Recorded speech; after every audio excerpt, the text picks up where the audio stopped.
কি করছেন? ছেড়ে দিন দাদা। কেন করছেন এরকম? দাদা ছেড়ে দিন। দেখি তুমি। দাদা আপনি গুরুজনের মতো, আপনি এরকম করছেন কেন? আরে তুমি কি করছো এসব? ছেড়ে দিন না, স্যার, ছাড়ো। ছেড়ে দিন না।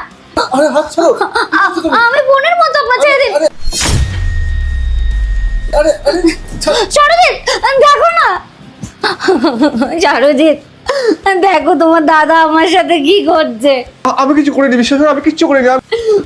ওই ভালো মানুষই পেছনে একটা শয়তান লুকিয়ে আছে। কি করেছে?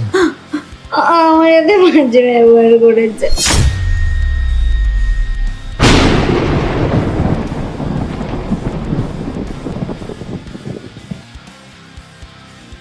তুই বিশ্বাস করো আমি এসব কিচ্ছু করিনি। থাক। তুমি জানো না এই শয়তান, এই ভালো মানুষের পিছনে একটা শয়তান লুকিয়ে আছে। আমি সব বুঝে গেছি কে ঠিক আর কে ভুল, কে শয়তান আর কে ভগবান। আমি সব জানি। ছি দাদা ভাই, ছি। তোমাদের ভালোবাসতাম আমি, তোমাকে আমি সম্মান করতাম, শ্রদ্ধা করতাম। ছোট্ট থেকে তোমাকে আমি বাবা মা হিসেবে দেখতাম, আর আজ এই তার পরিণাম।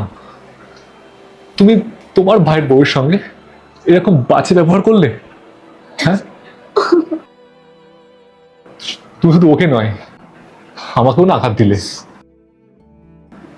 তুমি একটা বেকার ছেলে, আমার টাকায় তুমি খাও, পড়ো, অ্যাশ করো, আর আমার বউয়ের সঙ্গে তুমি এরকম বাজে ব্যবহার করলে। তুমি আমার টাকায় অ্যাশ করো, তুমি একটা বেকার ছেলে।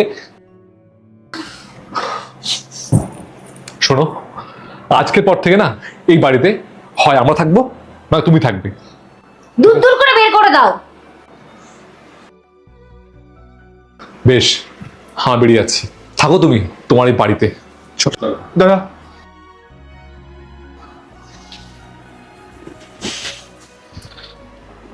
তোদের কোথাও যাওয়ার দরকার নেই, আমি বরং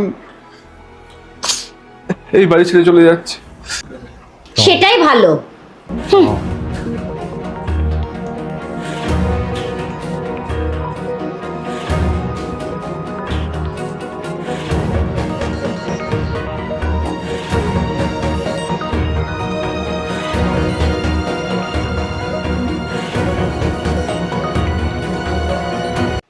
আমি তো সাকসেস হয়ে গেছি মা।